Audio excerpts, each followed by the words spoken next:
Hey everybody, it's Mark from the Crystal Chronicles, your Dissidia Final Fantasy Opera Omnia podcast, bringing you an FR tier list. Yes, we are in FR era.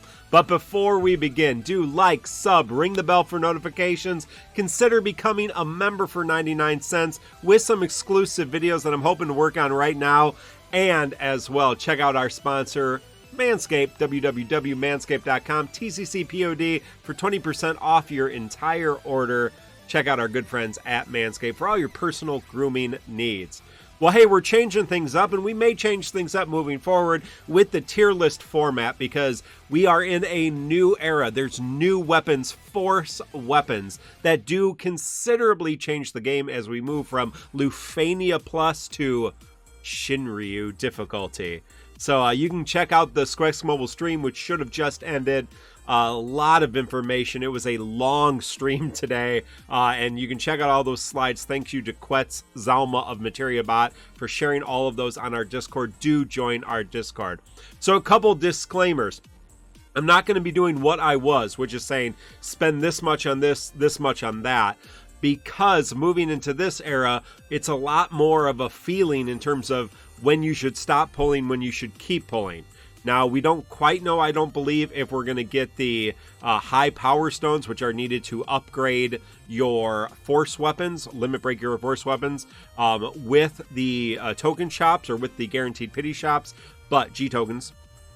But regardless, it is good to get multiple copies of this, and there are new characters like Kane and Camelot this month who have a new BT and a new FR weapon, and there are also characters that you may want their EXs, their 15s, their 35s, and their LDs still. So you're going to kind of have to play it by ear. That also means you might start thinking about mixing resources once you've pulled maybe 100,000 gems or how many NFT tickets that is, and then mix some gems in to try to get some dupes. My base suggestion for you would be to try to allocate maybe 100,000 gems for one FR character, and then you're kind of 600 tickets a month plus on another FR character to target about 2 FR characters a month. You may not even be able to fully upgrade 2 FRs a month depending on your limit. I'm trying to be as conservative as possible, and that way, hopefully, if you are a free-to-play player who's trying to manage their resources, pull for favorites, etc., beat all the content, you can start from there, and then depending on how many resources you've saved up, depending on how new you are, depending on if you spend money on the game or not, you can add to that as needed. That being said, we are coming from an era where people like myself who spend money on the game literally could have and upgrade every single weapon, no problem. I don't think there's a weapon I've missed over the last 6 months. I've gotten every single weapon fully upgraded, except for BT pluses, of course, because that's still limited materials. But all the LDs and almost every BT also in that era. That's going to change. You're not going to be able to, nor are you going to want every single FR. So I'm just going to focus on FRs. I'm not going to dig down into very viable characters who are getting C90s, who are getting upgrades, reworks. There's a lot of characters. My hope is that if you're targeting an FR, you're going to get some of those characters, or more likely, you already have them. Again, you can watch TCC Podcast, the Crystal Chronicles podcast, every Thursday, 8 p.m. Central Standard Time, and we will break down all the characters, and we'll talk about them in detail, and if there's any particular pickups that we want to talk about, you'll be able to do that. You can also check out all of our friends in the links below for any of that information. So, let's get to the tier list. S being the very best, A, not too bad, B, depending on what you might want, C, easy skips. We'll start with C tier. The High Summoner Braska, I may or may not pull on him, we'll see. He is a new character, which means if you're going to pull for him, you're going to need all his gear, 15, 35, EX, LD, and FR. He does not have a burst. Braska is a magic damage dealer with fire damage attached to some of his kit, not all of it, because he summons his final Aeon. He also has healing, battery, and a lot of support in his kit. His FR weapon, and again, if you're not familiar with the FR weapons, each of them has conditions to, once you get into your FR phase, to increase the damage potential. And you're going to see a huge spike with Camelot and then moving forward into other characters down the line. For Braska's FR damage to go up, you need to have a party member at full or over max HP or using a fire attack. This is problematic for Braska because not all of his buttons do fire attacks. His LD and his FR and maybe his EX do. His base skill, damage dealing skills do not. Which is why we said on the show and why other people have said, if you really want to invest in Braska, Lulu is a good go-to. That being said, if you're using Lulu and Braska on your team into Shinryu and FR era, you might not be having a lot of fun. Let's put it that way. So, is it possible? Yes, but I think he's an easy skip. Next is Grimace himself, the pajama-loving comfortable man, Desh. If you're not familiar with Desh, he's one of a couple Thunder Enchanters and Impalers we're going to get, and Paralyzers. We got all kinds of Paralyzers this month. He does some healing, support, and of course he does have that paralysis as well. His FR is based on increasing if you do Thunder attacks and if enemy is unable to attack. So you're going to see that again. Overall, I think he's the weaker of the two that we're going to get this month, who really do a lot of the same things. I know it's not always good to compare characters, but when you have two Thunder Imperilers, Enchant Imperilers, who both do paralysis, there can be clear winners and losers, especially when they're close together, and I think he's the loser of this. Not saying that either one of them is particularly impactful. I think you're safe to skip Braska and Desh. That moves us to Kryl. Kryl comes back with her FR. If you're not familiar, Kryl is another Thunder Enchanter Imperiler. She does battery and support, and also she has a trap which gives paralysis, enemies unable to act. Her FR goes up if you do thunder damage or if she batteries the party. So a couple different ways to do that. I think of the two, she is better. I don't think she's going to be a big use character right now, but maybe down the line if there are some Thunder-focused characters that either you have your eye on, or if you can think in your head, oh, maybe this character will come and I might want some Thunder Enchant Imperil and maybe Thunder-based FRs, she could come back into relevancy later down the line. That being said, I think she's an easy pass given the other three characters we have to talk about today. That brings us to Titus. From Final Fantasy X, the Blitzball King himself comes back with his FR. He's already got his LD. He's already got his BT+. He's already a solid character. Coming back with his FR. If you're not familiar with him, he's a physical attacker. He does follow-up attacks. He has consecutive turns, instant turns, and he does do some debuffs. His FR is based on attacks versus debuff targets and instant turn rate ability. So anybody takes an instant turn rate ability, your HP damage goes up. If anybody does attacks on a debuffed enemy, HP damage goes up. So that's great ways to charge it. Titus and Machina, who comes around the same time with his C90, are big burst damage windows.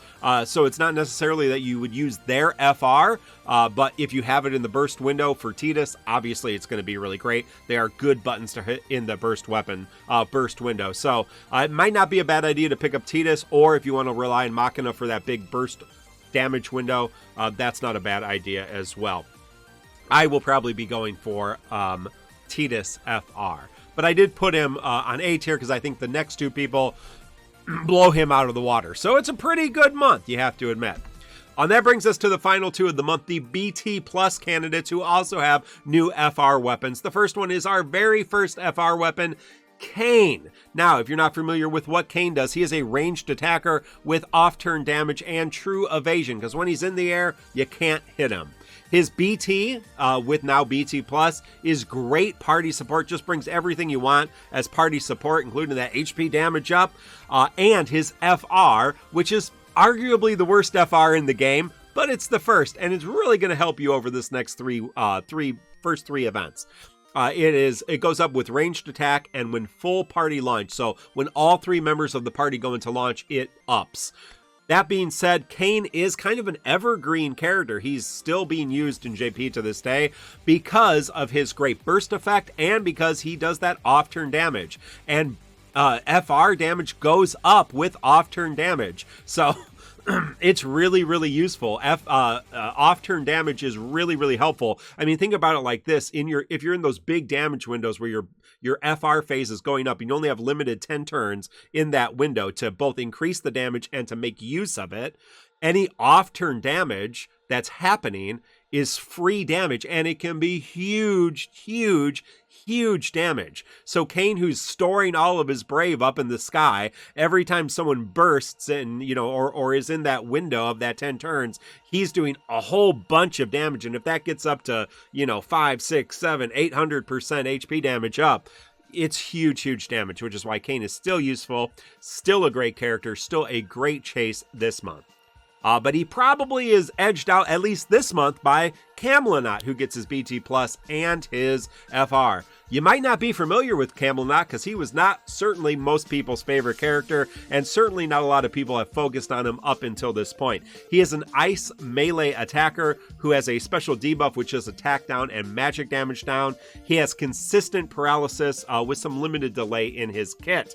His BT applies a new enemy cannot attack trap debuff that when it expires, the next person after him moves into the front, and if they attack, they can immediately reapply it. So it's kind of a cool burst effect.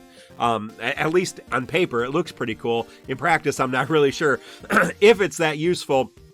And it's certainly not talked about because his FR is really what's talked about. And there's some bugs along with that, or some interesting mechanics with him, let's say it, put it that way. His FR increases when a party member attacks an enemy who cannot act or does ice damage.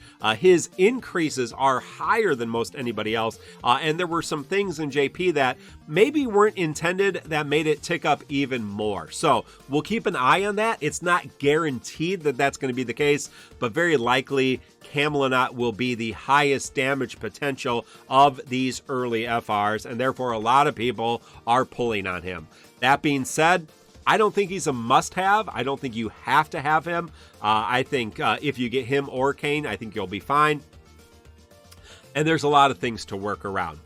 As for me, I'll probably do another video explaining who I'm going to pick, but you make your decision. This is my kind of feeling about how I'm suggesting you look at it with C, B, A, and S.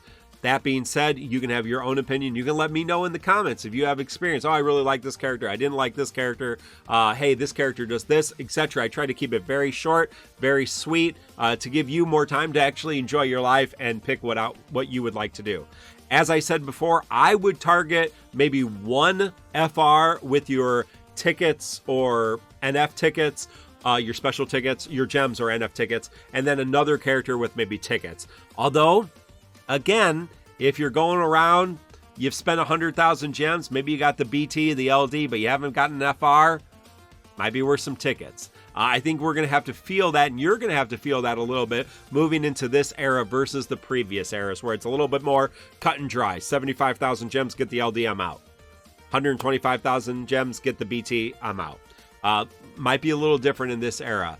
So make good decisions. Don't rush into anything. Don't pull to beat content. Try things before you do it.